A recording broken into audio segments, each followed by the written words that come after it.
Muchas veces se ha romantizado la cuestión de las ocupaciones de diferentes predios, domicilios. ¿Desde qué punto de vista? Bueno, gente humilde, supuestamente, que necesita un lugar donde vivir, que no encuentra y termina ocupando algunos espacios que no le son propios. Lo que se fue descubriendo es que esto es verdad, pero que también operan organizaciones o mafias que terminan siendo quienes terminan cobrándole a esta gente que está en un lugar usurpado. Es decir, gente que usurpa y después hace negocios con esa usurpación, por supuesto, en desmedro del propietario y mismo de las personas que estaban ocupando el lugar. ¿Fuiste personalmente? Fuimos personalmente porque en los últimos 2 años hubo 512 desalojos en la ciudad de Buenos Aires. Jamás hubo tantos desalojos como en estos últimos 2 años. Y fíjate qué fue lo que encontramos y las historias que nos fuimos encontrando en el camino. Míralas. Parte 1.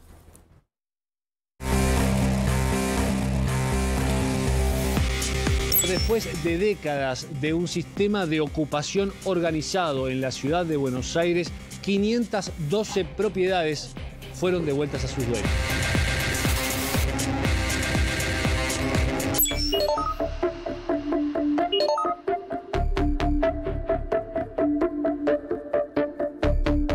Me interesa, Germán, qué es lo que le estabas mostrando a los policías.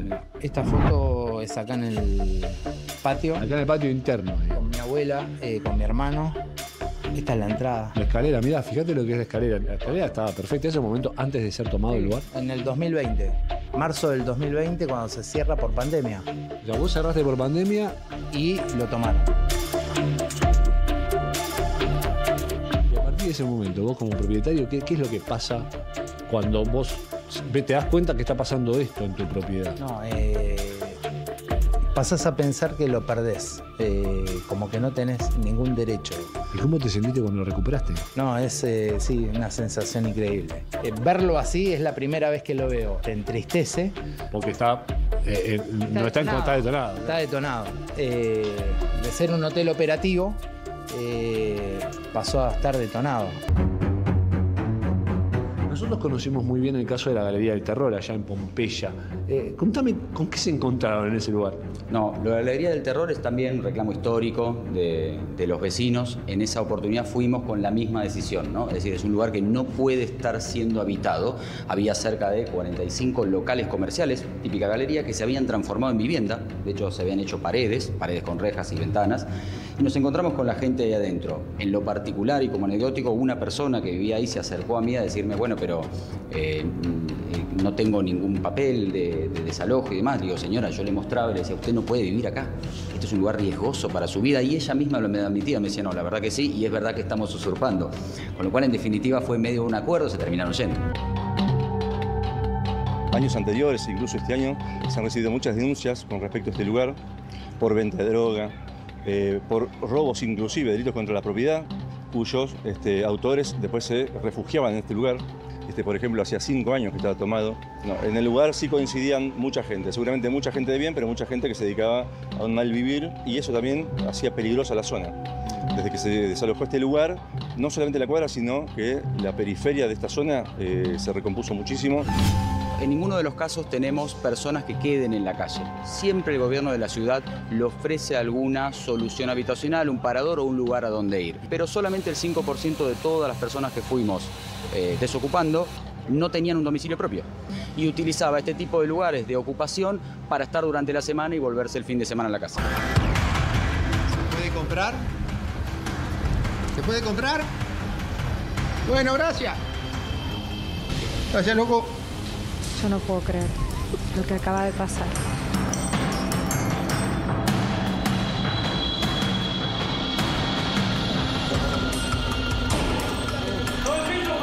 Quédate al piso, quédate al piso, quédate al piso.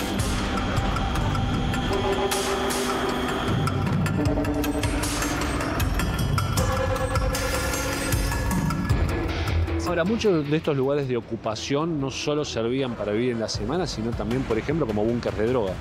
Muchos de los lugares, teníamos muchas denuncias por parte de los vecinos. La solución de raíz es cerrar.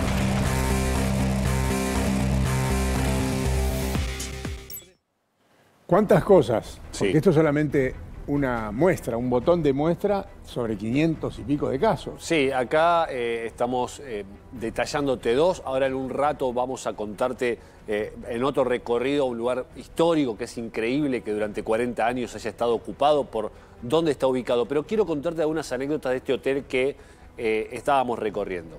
Cuando llega la policía antes del desalojo, un desalojo que se realiza por vía administrativa y no judicial, porque estaban en peligro las personas que estaban viviendo allí. ¿Por qué? Empezaron a hacer agujeros entre habitación y habitación, sin ningún tipo de marco, nada, ningún tipo de contención, y entonces corría peligro de caerse la mampostería y las paredes. Claro, adelante, al frente de la calle Brasil, había 3 habitaciones. Era un hotel, había 3 habitaciones.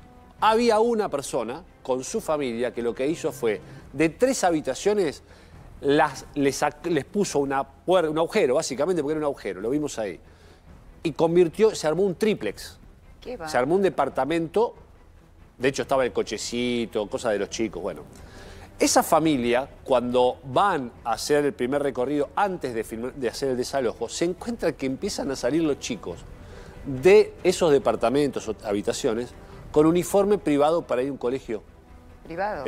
Uniforme para ir a un colegio privado. El hombre después se baja en un auto 2016 y resulta que aparentemente era el que manejaba la cuestión de la droga ahí.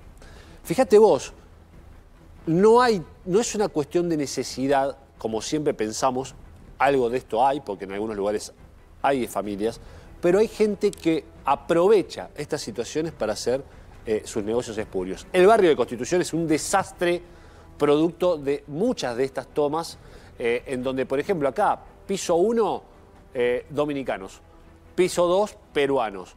Enrejadas las habitaciones porque entre ellos mismos, en el mismo lugar, se atacaban. Y después salían a vender drogas, se atacaban a cuchillazos en la puerta y a tiros. Los vecinos, imagínate, en ese contexto era muy, pero muy difícil. Anécdotas como esta en parte de los 512 lugares desalojados en la Ciudad de Buenos Aires. Uno de los personajes que veíamos recién, digo personajes porque formaban parte de esta historia periodística, recuperó el hotel administrativamente. Es decir, ya la justicia desalojó, pero todavía no lo recuperó. No tiene la posesión del inmueble aún. Claro, porque hay todo un proceso. En este caso te cuento, nosotros ingresamos con las cámaras. Una vez que salimos, que estaba el propietario, se lo acababan de dar, lo acababan de recuperar el hotel. Bueno, una vez que se fueron, empezaron a poner ladrillo hueco para tapear la entrada. Para que no vuelvan a entrar. Vos fíjate en la ciudad, cuando recorres, mirá y te vas a dar cuenta que hay un montón de propiedades que están en estas condiciones. En este caso, porque a pesar de que hay policía, que a pesar que está la justicia metida, fiscales y todo, se pueden volver a meter. Entonces, de hecho, nos sopló un pajarito que esas personas que vendían droga en este hotel lo hacen a 3 casas del lugar en un kiosco. Digo para que se den una idea de cómo es la situación. Presten atención a esta historia, porque esta sí que es particular. Son 40 años, una toma muy prolongada de un lugar emblemático de la ciudad de Buenos Aires.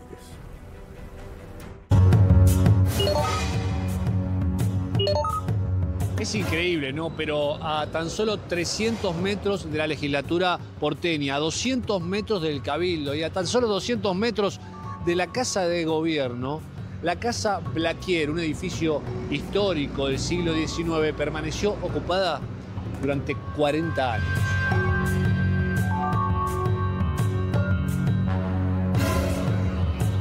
Acá está, estos son los balcones que eran utilizados por las 22 familias, 40 años en donde no se pudo hacer absolutamente nada contra la ocupación de este espacio. Finalmente fue desalojado sin ningún tipo de incidentes y las 22 familias que habitaban en este lugar les han ofrecido subsidios o otros espacios para poder seguir con sus vidas.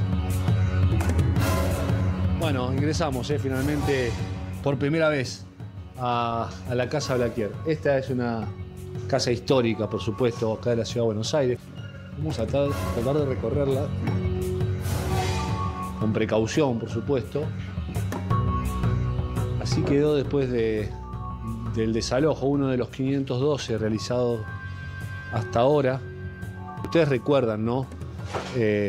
Aquellos conventillos de antes que en verdad eran grandes casonas de las familias más pudientes de la ciudad de Buenos Aires. En este caso, esta casa histórica se convirtió en domicilio de 22 familias por lo menos. Fíjate, las habitaciones hasta terminaban contando con entrepisos.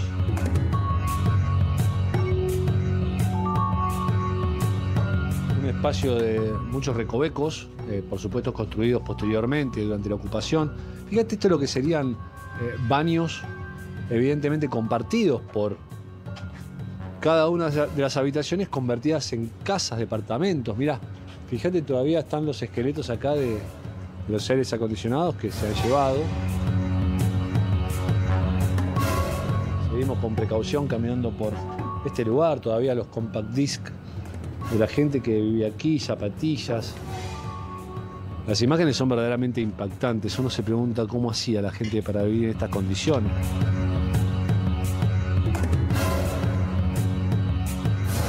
Siempre una constante, la ocupación, familias con chicos, delitos conexos alrededor de la ocupación ilegal y un ambiente realmente muy difícil para vivir, incluso para las propias familias que estaban ocupando y viviendo gratuitamente, colgándose de la luz y del gas, de toda la gente que estaba aquí, también seguramente en peligro, como el caso del Hotel de Constitución.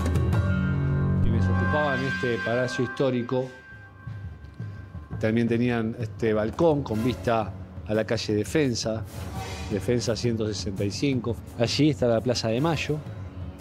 Y lo que no deja de sorprendernos, las construcciones dentro. Y si todavía no te sorprendías, como nosotros, ahora que vemos este tanque de agua aquí adentro de una habitación. Está claro que en cada uno de estos lugares ocupados, que tanto ha costado desalojar, quienes estaban aquí construyeron lo que querían y en condiciones muy precarias, al punto que nos dicen los expertos, quienes trabajaron, incluso desde la justicia, que estos lugares se habían convertido en verdaderas trampas mortales para las personas que estaban conviviendo. El edificio pertenece al gobierno de la ciudad y el plan, después de las reparaciones, refacciones que se están haciendo en la planta baja y por supuesto en la planta alta, que las necesita y mucho, será anexado al Museo de la Ciudad de Buenos Aires. Van a estar unificados y van a poder ser recorridos por los turistas y por los habitantes de la ciudad de Buenos Aires. Un palacio recuperado a tan solo metros de la Casa de Gobierno después de 40 años de ocupación. Hay que reconocer la época para darse cuenta que cuando esa casa fue hecha estaba en el epicentro del poder de la ciudad de Buenos Aires, era pleno centro, la gente vivía alrededor de la Plaza de Mayo, el río estaba a 200 metros de la casa, es decir, de la calle Defensa, y es un lugar claramente histórico, además de pertenecer o haber pertenecido, ya no pertenece a una de las familias más tradicionales de la Argentina, ¿no? A mí me llamó mucho la atención, Guille, que a tan solo 200 metros de la Casa de Gobierno tuvieses un lugar como este, que en cualquier lugar del mundo es un edificio cuidado, protegido, porque es patrimonio cultural, o sea, ahí está la historia de la Argentina y de Buenos Aires. ¿Sabes que lo en vi esas paredes? 1000 veces cuando era cronista y no sabía que era la casa de los Blaquier. Claro. De hecho, era una toma muy reconocida por el lugar donde estaba. En la esquina hay un estacionamiento y enfrente en diagonal hay otro cerrado, donde solíamos dejar el auto cuando íbamos a cubrir al Ministerio de Economía, la Casa Rosada, y siempre me llamó la atención esa toma. Yo lo que descubrí dentro, porque uno también, como decís vos, ¿no? lo ves desde afuera, pero dentro te das cuenta que lo que pasa ahí es que se termina desarrollando una villa miseria dentro de un palacio. A ver, llama la atención, digo, instituciones, ¿no? El gobierno nacional, si bien pertenece a la ciudad, a 300 metros de la legislatura, 200 metros del cabildo, 200 metros de la casa de gobierno, y no se podía desalojar. Lo que pasa es que una vez que ahora se pudo. Judicializa es muy difícil. Bueno, si cuando se produce la toma vos haces un acuerdo por ahí o un desalojo inmediato, podés. Pero una vez que se instalaron, obviamente el lugar estaba cerrado, primero no se debe haber notado que había gente, cuando se notó ya se empiezan a anteponer cuestiones judiciales y ya está, se bloquea la situación. Ahora, la pregunta era, ¿cómo es que ahora pudieron en 2 años hacer 512 desalojos Y esos 500 desalojos... Claramente hubo un tantos años. seguimiento. Sí, pero hubo es algún una cuestión de cambio? metodología también. ¿Qué es lo que hicieron? Porque las leyes son las mismas. Eso, sí hubo un cambio No de cambió leyes. nada. No. ¿Qué es lo que cambió?